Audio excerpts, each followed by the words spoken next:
My eyes are fine this morning, but it's a lot earlier than we usually tape, and the light sensitivity is a factor when I'm under the studio lights. So I'm basically Bob Dylan in the wear sunglasses all the time era without the poetry and with a slightly less scratchy voice.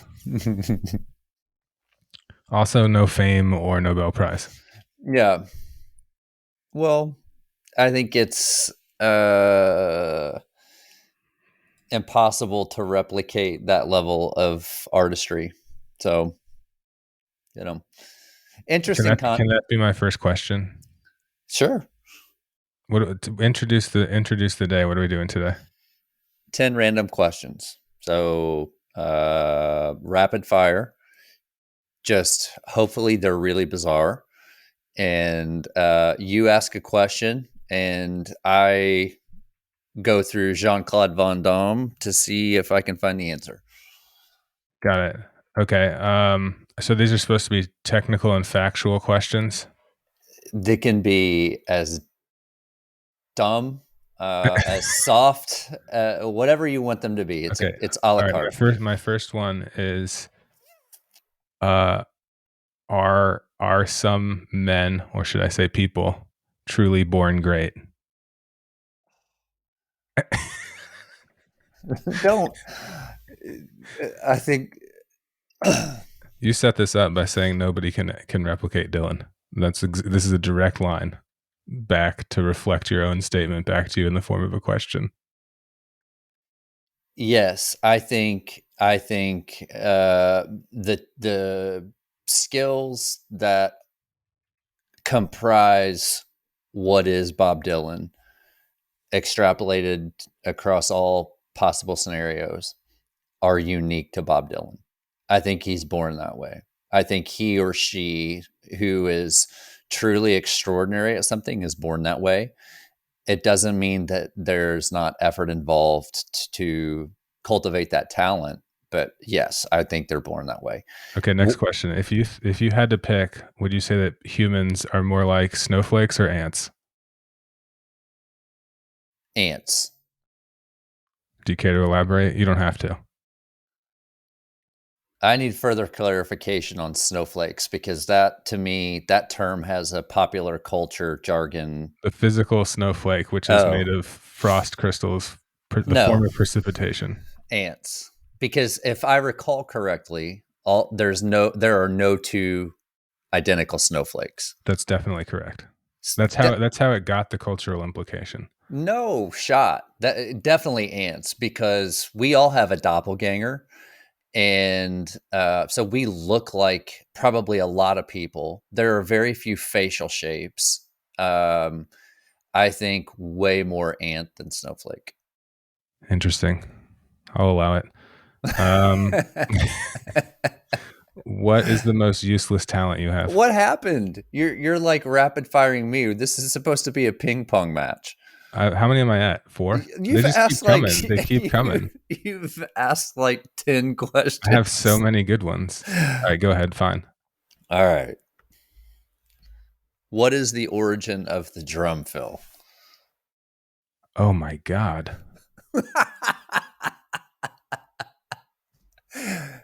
Hold on. Well, I'm going to go back. It obviously goes back to some sort of hand drums.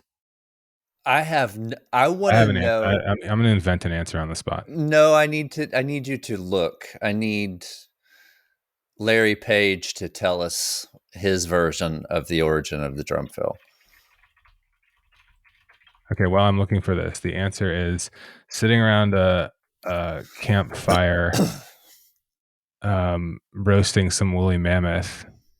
2 drummers were drumming, uh, and the two drummers were drumming, and one drummer decided that they wanted to embellish a little bit and add some flourish to stand out from the other drummer, to impress the other people listening to the drums, and then and then that drummer who added a little flourish got accused of being overly dramatic, and then the other drummer decided to add their own flourish, and then eventually rules had to exist for what was a fill versus what was the regular rhythm, and it developed organically over a long time. I have no idea, man. Like, what am I even supposed to search to find the answer to what's the origin of the drum fill? Well, Jean-Claude Van Damme says the origin of the drum fill traces back to early jazz and blues music in the late 19th and early 20th centuries. Here's a brief overview of how drum fills developed. And then it goes on to talk Who about said this? Jean-Claude Van Damme. The actor and martial artist?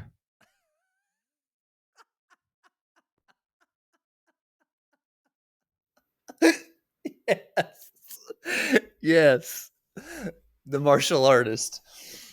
This makes me laugh. Does he have a? Does he have a? Is he a drum historian? He's an expert on all things. I ask Jean-Claude Van Damme everything, and he gives me all the right answers. Have you seen that movie JCVD where he plays himself and breaks the fourth wall? No. I highly recommend it. In fact, I don't know that I've ever seen a movie that he's in. Mostly not great. Then And he did another one. It was a series where he basically played himself again, and that was also pretty good. well, his answer here is meaningful, so I would like to read some of Please. Jean-Claude Van Damme's answer. Does Well, it involve cavemen or hand drums? no, you're way, way early. Way early. So the origin of the drum fill traces back to early jazz and blues music in the late 19th and early 20th centuries. Here's a brief overview of how drum fills developed. Jean-Claude knows this stuff. Early jazz and blues, late 1800s, early 1900s. Drummers like Baby Dodds, Zeddy Singleton, and Warren Baby Dodds, same guy, started improvising and playing short, bursting drum breaks and solos between vocal phrases and New Orleans style jazz and blues. This improvisational style laid the foundation for more elaborate drum fills. Then they go on to reference swing era drummers, 30s and 40s, like Gene Krupa, Buddy Rich, who's amazing. Joe Jones started advancing and elaborating on the drum fill. And then bebop, 40s and 50s, Kenny Clark, Max Roach, and then rock and roll, John Bonham, Keith Moon. Actually, people before there, I'd say Ringo Starr. But yeah, so it's a 19th and 20th century thing, of course, originating in jazz and blues. Can we back up a second? Sure. What are you talking about when you say you're asking Jean-Claude Van Damme? So there's a AI startup called Anthropic that contracted Jean-Claude Van Damme to do instantaneous research. And so they named their answer machine Jean-Claude Van Damme. Except they left off the Jean and the It's Van just called Damme. Claude. Yes. This is Claude. Yeah. Do I have to sign up for Claude? You can log in with Google. Log in with Happy Joe Google. I think I'm gonna log in with my Google. I'm Googling it right now. Yeah. Okay, I'm gonna have to come back to that and sign up later. I cheated on my questions, by the way. I outsourced my brain. You typed into Larry Page. You asked Larry Page to give you 10 random questions. I asked Bard and ChatGPT each separately to give me 20 questions that I could ask to get to know someone better, or to know something, like to know more about them. And then they weren't weird enough. So then I said, can you make them more strange? So now I have 40 questions that are generated by it. And I'll be honest with you, I was ready to sit down and write my own questions. And then I realized that I prefer a multiple choice test. And I'm happy that it took me much less time to come up with questions. Also, the first three I asked you weren't from that list. But anyway, I was happy that it was faster to come up with the list than if I'd sat down and done it myself. But it also made me feel like less of a person because I was ready to sit down and do that task by hand. And there is no functional difference between the questions that I would have come up with and the questions that each of these two AI engines came up with. Yeah, but I don't see the edges on your biscuits. So What does that mean? Yeah, it's not handmade. Like I want to know that you were hunched over a piece of paper with a pen or keyboard. And from your mind came these 10 questions or 5 questions. See, I have a friend that I play music with, and we had an odd discussion while not making. We were trying to make music, and then we just stopped and we were talking about music instead, as sometimes happens. And I said, isn't the point of a song to have a song that somebody wants to listen to and sounds good? And he looks me square in the face and he goes, no. And I'm like, oh, I guess we're coming at this from two different angles then. I respect that. The point is probably creation. It's not necessarily looking and sounding good is subjective, and I can respect that opinion. Well, the thing that was surprising about it was less that we had a difference of opinion, and it was more that both of us assumed that our point of view was extremely self-evident and obvious. Wasn't that the way this always goes in Yeah, any generally. topic of conversation? Is you think as it's leaving your mouth, here goes the most profound thing ever said, and that's not how it's received, but that's when your partner's conversation leaves his or her mouth. That's the same thought they have. Oh, I I don't don't see. Here's a profundity. Stuff that comes out of my mouth, I don't find profound. Everything I say seems. I important. think about it as obvious.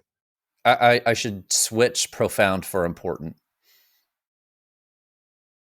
I over time I have placed less and less and less value on the words coming out of my mouth, and then having a pair of young kids has really proven to me that the words coming out of my mouth both don't matter at all if I'm saying something that's actually important, and matter a lot if I'm like cussing or setting a bad example. Yeah, I think everyone thinks what leaves their mouth. I think we all think we all find what we have to say important. I believe. Here's my complaint about the answer that we got from Claude Van Damme. I have a bone to pick. Oh. That's a very well formed answer based on scouring, you know, popularly held opinions on the internet, but without any actual source or citation to what's the historical research, what's the comparison. It assumes that the words that have been typed into the internet, which I assume this is based on text, right? Like it's not searching videos and audio, right? This is a text based tool. It is a text-based tool. So there's no reason to believe that answer is any. It's not a correct answer about where drum fills came from. It's a correct answer about what the internet says about where drum fills came from, or even more specifically, it's what the training data set says about where drum fills come from. This is correct. I did ask Jean-Claude to provide some citations, and he does. Yeah, but we know that those are made up too. This is one of the funny things about this was a Chat GPT takedown, and one of the things that Bard got pilloried for really early on was it would just make up articles, and there's there was no article by that author by that name. But It was messed up. but you know what's funny is you just phrased it as it made up articles. It doesn't know what it's doing. It doesn't know that it's making up an article. It's just predicting the next best word. So if it has a string of text that's been converted to a vector or vectorized, the algorithm is just predicting what number or what vector should come next and then converting that back to a text. So the thought that these tools are sentient or have some sort of coherent knowledge is preposterous. It has no idea what it's doing. It's just matching patterns mathematically and then converting those patterns back into texts, and we think it's something that it's not. Anyway, I don't personally think that a sentient AI made up an answer. I personally think that the string of text that was provided as an answer is an extremely dubious citation. Any citations that it's asked to bring up are, in fact, designed to sound like words and designed to be a readable string of text, which means that there's no reason to expect that the text that comes next is based on an actual historical study that exists of drum fills, for example. so of the sample of the population who has an idea of what generative AI is, Thought you were going to say what drum fills are. probably a similar percentage, but Yeah. of the population who has even a cursory understanding or awareness of what generative AI is via chat GPT, whatever, Yeah. what percentage of that population conceptually understands what you just explained about what your expectation is or awareness is from how this works? Is this your next rapid fire question for me It officially? is not. No, Okay. this is much too serious and esoteric. 15% maybe? That's fair. I think it's not hard to find people that do understand it, but it's also Ah, not hard to find people that don't understand it. I would beg to differ. I just read a CNBC. I sent this to myself because I'm going to write a post, a Twitter post on our Happy Job account, by the way, in response to this. A CNBC article quoting a tech reporter. I want to get this right, so I'm going to pull it up real quick, really Yeah. quick. While you're doing you look that up, and the reason I say that 15% of people get it is because in sizable text with a big warning on it when you sign into this is Bard specifically, but when you sign into Bard, it specifically says in a big pop-up you have to click through, and this isn't like a terms of service where it's wall of text and then you have to scroll and click. It says the answers that you get here may not be accurate, and then right next to where you type your prompt it says you may get answers that are inaccurate. So my assumption here is that some percentage of the people that understand the inner workings to the point where they understand that there's inaccurate information and that it's designed to represent language, they're just reading the docs that are written on the thing they're using. It's not like they've done a deep dive necessarily. And obviously less than 50% of people are reading the documentation on the tool they're using. Fair.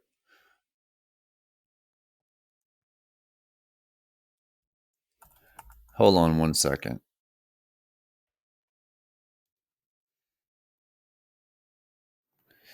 Here we go. Now, generally, I agree with articles like this, but the headline author is Ryan Brown. Sorry, Ryan. AI impact overhyped. Generative AI will get a cold shower in 2024, analysts predict. Fair, that very well may be the case. But then it goes on to explain why. Because the cost of training a foundational model is too high. And it shows, and it quotes somebody, but it shows that there's not an understanding of how this works at all in places where these are people. If you're CNBC and you're and this is not preachy, it's just it is what it is. But if you're CNBC and you're writing an article, you're supposed to be a bastion of truth, and you're quoting someone who's writing an article. You're quoting someone who's supposed to be an expert. These are folks that are supposed to have awareness. One of the fundamental understandings of generative AI is that no company or person will ever purchase the compute necessary to train a foundational model, because there are 5 different sources for that already. That's why OpenAI exists. That's why Anthropic exists.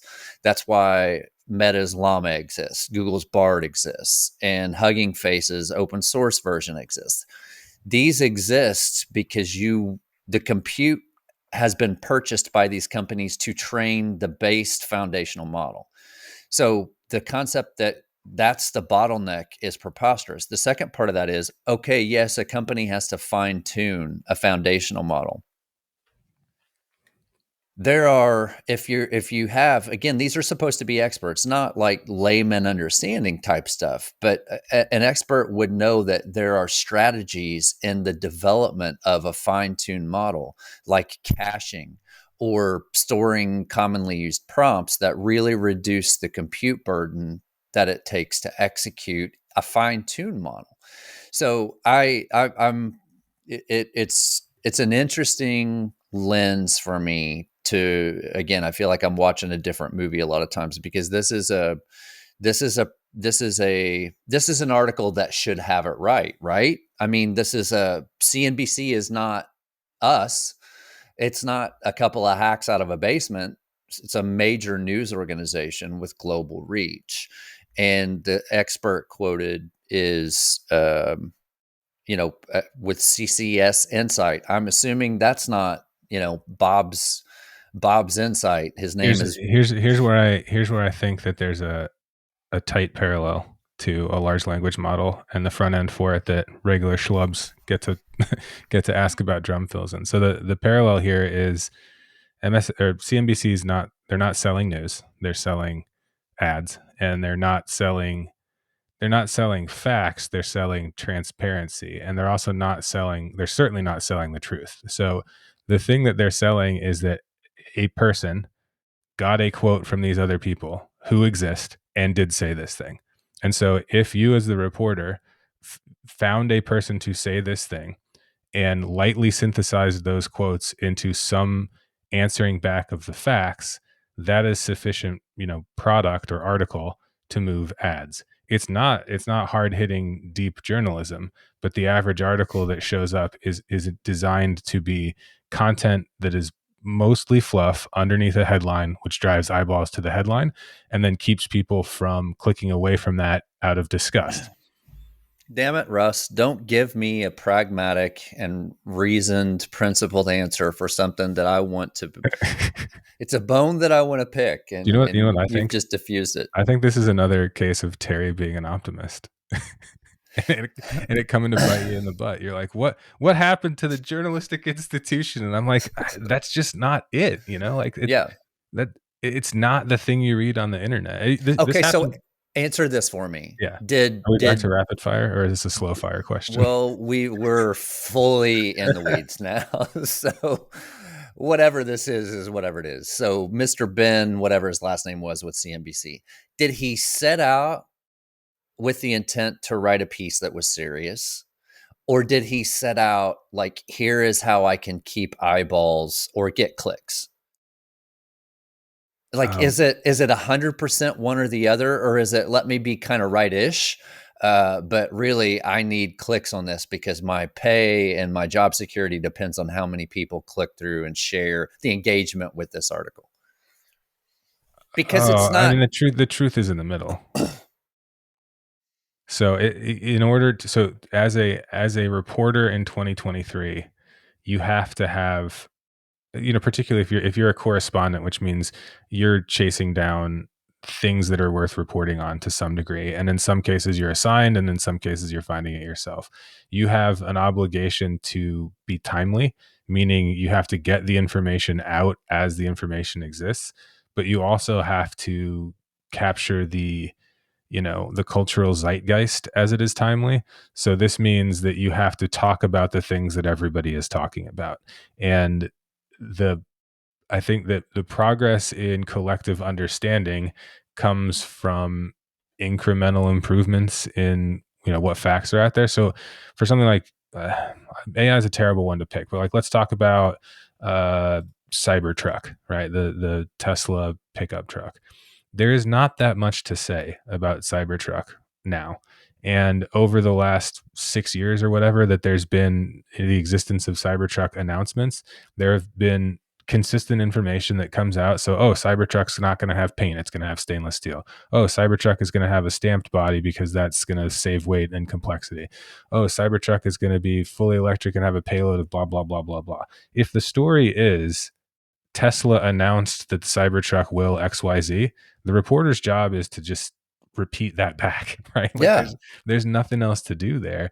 And that's why we talk about AI as a job stealer, is because if a press release is published by a company in digital format and a computer can pick that up on a wire and hash it back out, there's no role for the person who sifts through the stuff that is interesting. Now, if the journalist role is to be a curator, that's a kind of a different role, because if you're curating as opposed to just rehashing, that by definition injects a certain amount of editorializing and your own opinion into it, right? So you and I are not biased in the sense that we are intentionally saying wrong, like incorrect information. We're biased in the sense of what we choose to talk about here and what we don't choose to talk about. And that's where the slant comes in, is like, we're talking about this stuff and not that stuff. And it's the same is true for anybody who's trying to make a buck on reporting the news. I don't know. I think there's still people that are doing it because they love sharing information. I think there's love. I think the number one thing is the compulsion and wanting to get the scoop.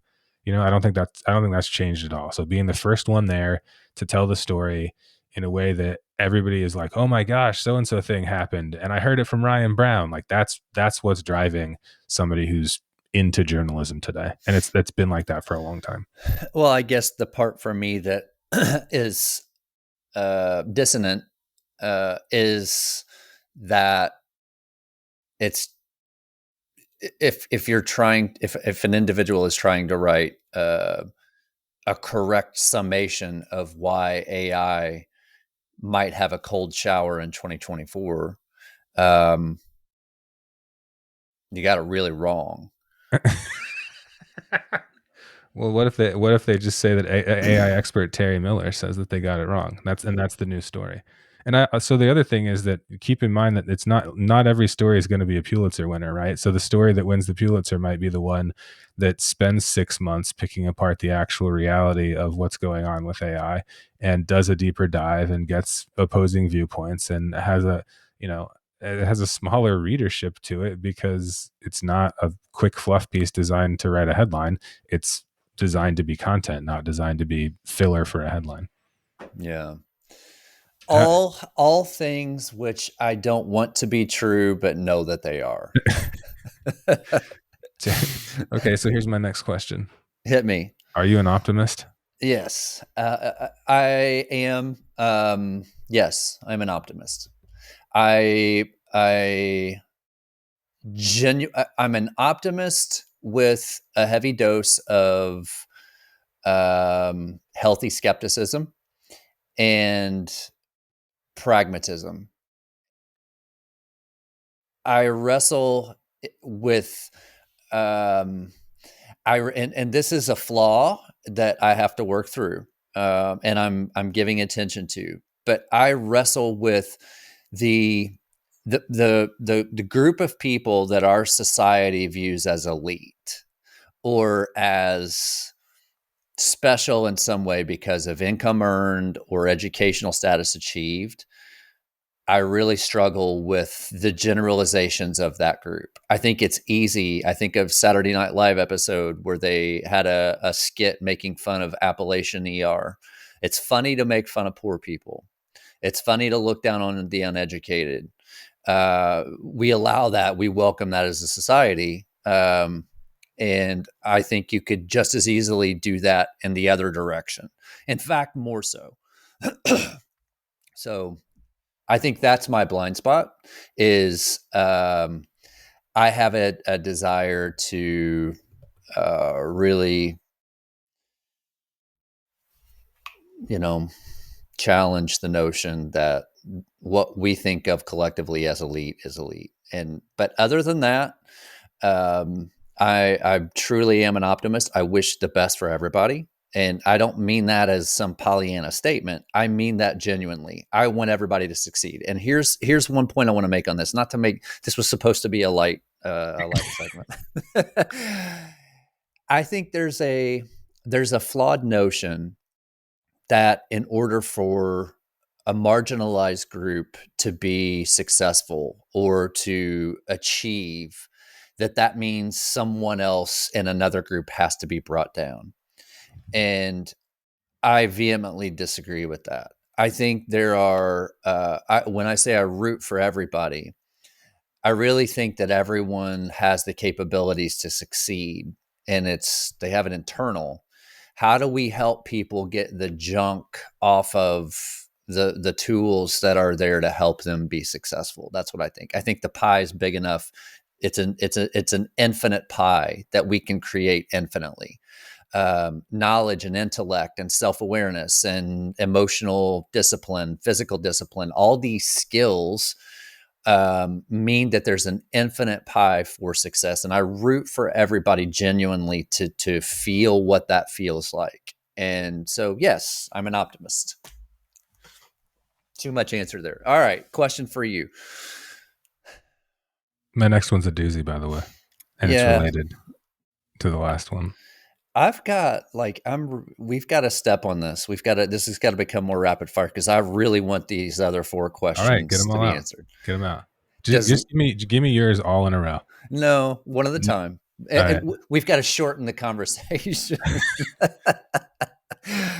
Does Lima, Ohio take its name from Lima, Peru? There's no way. There's no way that Lima, Ohio is named after Lima, Peru. Looking for an answer. Looking for an answer. Uh, it was reputedly chosen in a nod to Lima, Peru, as a major source of quinine, which was used as an anti-malaria drug and also an ingredient in tonic water. Yeah, for sure. But I still don't follow. Okay, so according to this was just in Wikipedia. Wikipedia says yes, Lima, Ohio was named after Lima, Peru, but does a very poor job of explaining why or how. I mean, is this did did Lima, Ohio also have uh, a lot of quinine? I mean, there's just a lot of gaps in this explanation other than to say, yes, it was. So, you know what I do when I go to Wikipedia and can't find the answer, though? I click the references in Yeah. the Wikipedia article. According to Ohio History Central, uh, it was named after Lima, Peru, but also no explanation from Ohio History Connection. So this is another good one because Wikipedia theoretically is also not doing any synthesis or commentary. It's collecting and rehashing other places' facts. So if the other place's fact, the fact is reported at this site, which is which is reputable, and then that's reflected in the Wikipedia article, and there's a citation back to the other thing that you can follow the breadcrumbs. That's enough for Wikipedia, because Wikipedia as an encyclopedia is not there to add new facts. It's there to collect other facts from reliable sources. All roads lead back to the same argument about what's what is a traceable, what's a traceable source. I'm surprised by how often that's come up in these conversations. Well, I'll say this, and then your question. There's way more subjectivity infused in Wikipedia than what appears on the surface. Way more. That Anyway, was my question, was not whether Wikipedia is objective. well, what I'm saying is there's more narrative in Wikipedia than I think the average person realizes. I think Anyway, the average person isn't looking at citations. Just in life, they're not looking at citations. I don't mean this for about sure. Wikipedia. I mean as a way of approaching information. Citations exist for a reason, and they are our best possible options. So read the manual of your favorite large language model. Read the terms of service of your email provider. The information is all in there usually, and then if it's not, you can start asking questions and say, where did this stuff come from? I was an economist for a while, and my favorite thing to do is find the source. And so any number, it's like trace it back to where's it actually coming from. And there are a couple, and it's not a big scoop to say, oh, I discovered that this economic number that Wall Street is depending on comes from a survey that's answered by business owners who, they're literally mailing it in the sense that they just make up the numbers. Yeah. And that's the whole source of our entire economic, reporting. So I think that way of approaching information and saying, who said it?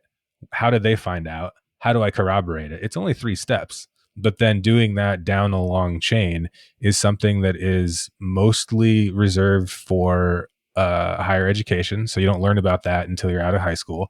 And then it's mostly reserved for people who have an academic bent as opposed to a business bent. And then it's not reinforced in the rest of the world outside of academia. So you have to have like a real willingness to approach things from an academic point of view, to want to go into it this way. And it's a lot more work than just saying, well, Terry said it and Terry got it from the internet. And I think the place he got it on the internet was Claude. So like, okay, it's why do I need to dig any farther than that? Hold up.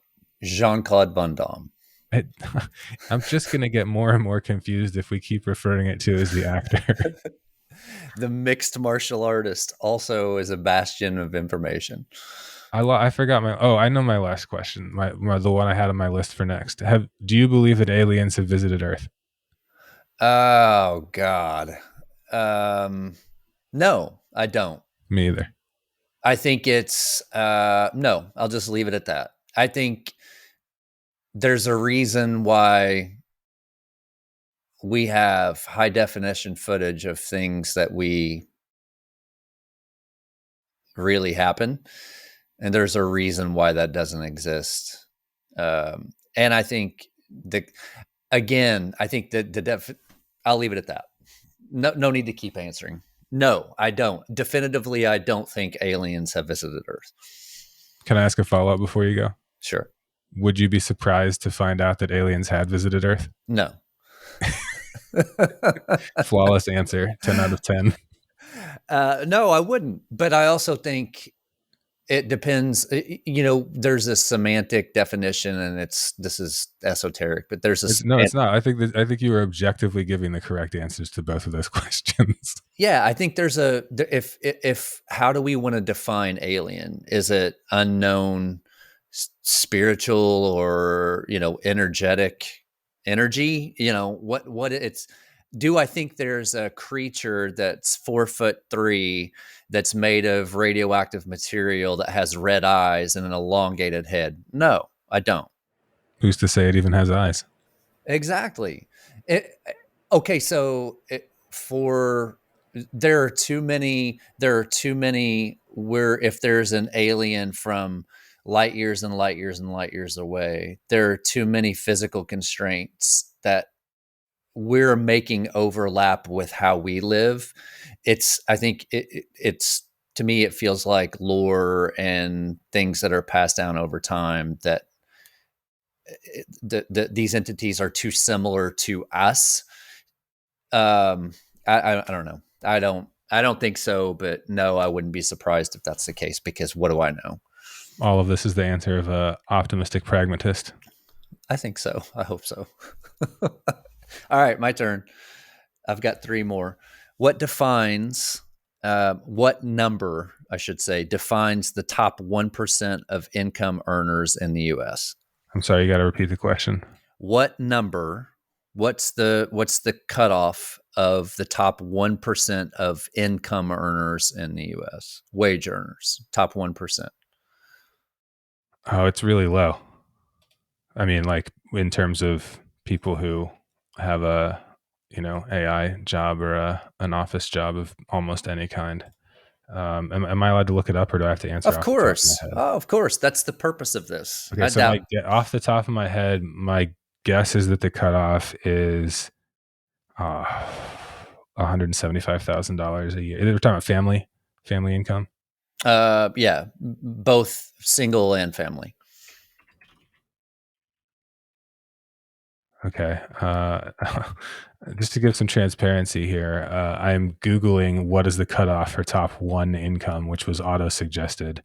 2023, the cutoff for top 1% household income in the United States was $591,000, $550,000. So almost $600,000. I can find a citation for this from Fortune magazine on July 14th of 2023, except that I can't get to the actual article without paying. So let's say that the Google result is correct and the headline is correct, and it's about $600,000. So I was way off. Well, I think that's probably net worth and is probably skewed. You could. It's funny because this is an interesting It example. specifically says 650K a year, not net worth. Okay. I mean, that What, makes what did you sense. What did you find? I didn't. I didn't look it up. That was the whole point. I looked up none of these things. All right. So my other favorite citation, Investopedia, cites back to the Economic Policy Institute, showing a 2021 number over 800K, put you in the top 1% of earners. Fun fact: to be in the top 0.1%, you need 3.3 million a year in income, which is quite a lot. Yeah. All Maybe I right. was thinking of top 10. Hey, you know what? Here's why I was off. Do you want to know what, I'm gonna back into how I was right, but I was actually wrong. You asked me top 1% of earners. 2021. This is from the Economic Policy Institute. Top 10% of earners, 167,000 a year. So I was like nearly dead on for 2021, top 10%, but I was way off for top 1%. Yeah. Those seem fair. Are they fair? I feel like they're Well, I just mean, fair as in those numbers intuitively seem right to me. defensible. Yeah. Defensible. Yeah. Again, there are a lot of details on what exactly are we talking about by top 1% of age earners. Is that a salary? Is that their biweekly paycheck? Or And is it's just that annual compensation. okay?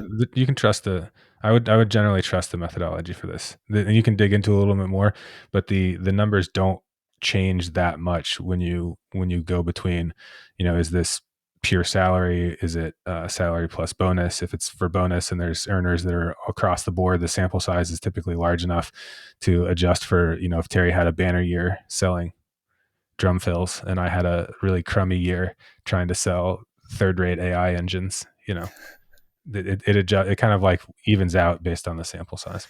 All right. Two more questions each. You're up.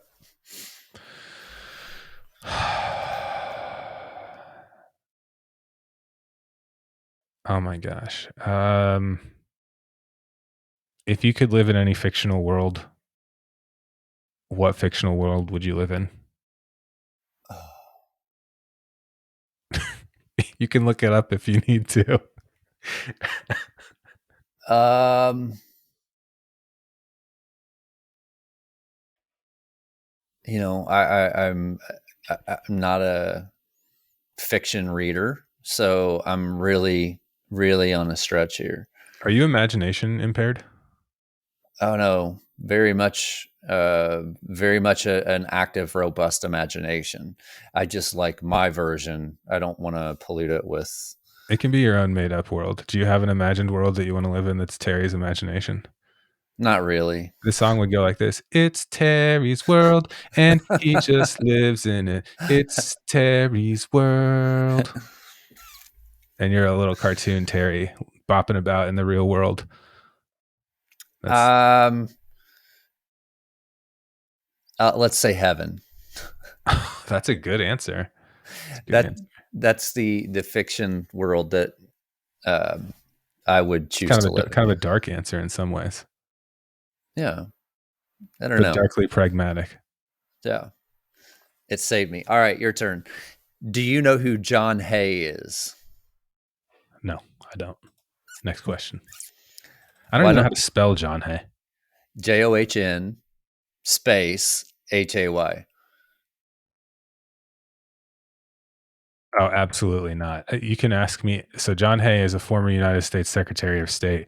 You could ask me to name 3 secretaries of state or 5 cabinet members from history in the United States, and I probably wouldn't be able to get 2.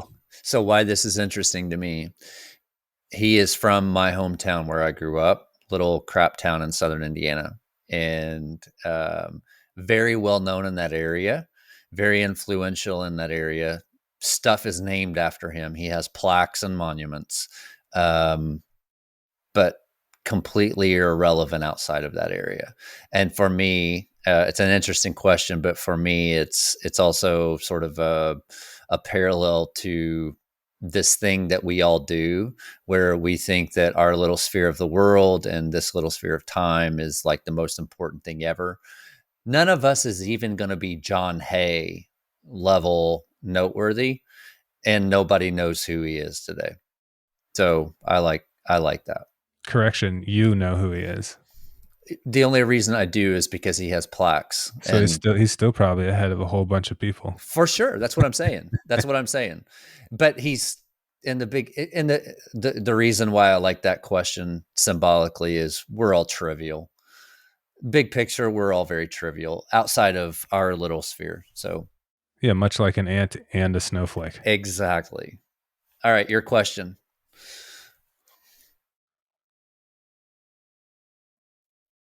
Um, okay, this one does not this is not a look it up question either. How do you handle stress or difficult situations? Oh, this is easy. I just did it all this morning. I'm incredibly disciplined physically and emotionally. I practice transcendental meditation. I have for a number of years, changed my life. Um, I exercise diligently. I eat fairly well. Um, I don't consume substances. I mean, I drink, but not in excess. I live a disciplined life, and I don't get pulled to the emotional or the stress fringe. I have literally never in my life seen you stressed by anything. So you may have been momentarily stressed, but whatever it was, the exercises were working, and it only lasted until the next time you transcendentally meditated or worked out. Yeah, I don't think I'm special or good, or none of this is defines who I am as a person. But I see so many people, close friends, close family included, that choose continually to live in that environment. And I mean, we all, again, I keep making this point, we all have the ability to live that life. It's just hard. And I think we're averse to hard. We're becoming more averse to hard. All right, here's your question. I feel preachy in that, like that, whatever. Here's your question. Why does the baker's dozen mean 13? I know the answer to this off the top of my head, and it's Sweet. much simpler than you would think it is. I, And I I cannot cite to anything, but I'm certain that if you were to scour the internet for the answer that I give will be at least 88% correct. Like I'll give you at least a B plus in most grading systems worth of answer. Okay, hold on. Let me get Jean Claude queued up because I want to compare Jean Claude's response to your response. All right, and then after that, we have to find an actual reputable citation for Baker's dozen. But anyway, the Baker's dozen, you'd think that there's some deeper meaning to why it's a Baker's dozen, and it's not. When you buy a dozen rolls or a dozen pastries or a dozen pieces of bread or whatever dozen you buy from a baker, there was a tendency for the baker to toss in an extra to build goodwill with the customer and basically be like, you're already buying 12, so here's one more. And that was where the term came from over time. It didn't just pop up out of nowhere. It took place over time, and there's nothing more or less to it than that. It's not like somebody designed the phrase or something like that. Jean Claude says the term baker's dozen means 13 pieces or units instead of the normal 12. There are a few theories about the origin of this term. One common explanation is that in medieval England, there were laws regulating the weight and quantity of bread loaves sold by bakers. To avoid accidentally breaking these rules and being punished, bakers would add an extra loaf to each dozen they sold as a buffer, leading to the 13-piece baker's dozen. This explanation is cited in multiple references, including the Oxford Companion to Food. That's pretty cool. The Cambridge World History of Food, Encyclopedia Britannica, the OG Wikipedia, I guess. So yeah, I don't know if that does or doesn't corroborate your explanation. I think it doesn't. I think definitively the most common citation that you would trace back to a quasi reliable source like Britannica is going to be talking about measures and the medieval story of measures. Yeah, So I it looks like a CYA from bakers. yeah, Uh, to not be punished for whatever this rule is that they could be punished for selling. Oh, here it is. Undersized loaves or short waiting customers. So yeah, it's a weights subject to fierce penalties. All right. The Vantage loaf.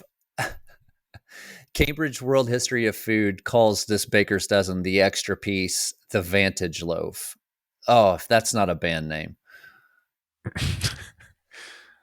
I still don't accept this as the true answer of Baker's dozen because I think that it's a much more complex answer than the baker just gives you an extra one for fun. All right, hit me with your last one. if you could live forever, but you had to live the rest of your life in the same place, you can never leave that place. Where would you choose? And you can't say heaven. Oh, the coast of Spain, without a doubt. There you go. Yeah. Easy answer. Can I take my kids though? Because if I have to stay where my kids are, I'm going to stay where my kids are. And Those Louisville, acceptable answers. both are acceptable answers. Yeah, those are both Okay. fine.